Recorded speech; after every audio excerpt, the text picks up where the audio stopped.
How you doing? JB Electric. Just here to show you the bend that we just did. This is actually Scott's first major bend. He had a lot of obstacles. It was good for him though. What we did was we put a 50 amp ranged outlet in. So it's not energized right now because Scott has to get it all wired up before he's able to do that. But see, he did a jump bend here. He came along here. This is a hard one. He had to do a half knockout, 30 degree, up over a soffit, another 30 degree. There it is, up all the way into the attic.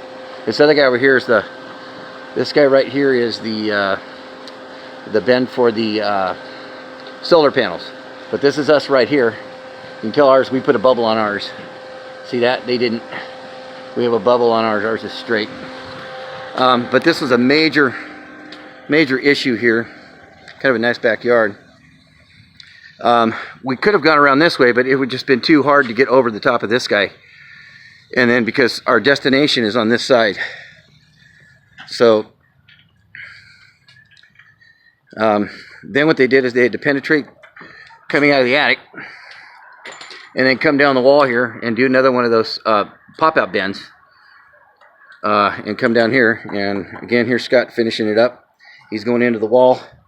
On the other side of that, he's just got a cut-in box he's going to use with a three-prong outlet, 50 amp, and 120 volt. So Ben came out nice. A lot of work. I had to get up there with a big ladder. Actually, I had to go get a big ladder to get up there because that's really about, what is it? It's 10, 20 feet up to the top of that. So, and that's quite a hell of a way to go. So we didn't use this ladder. We actually have another ladder that we used. But all right, you guys have a good day.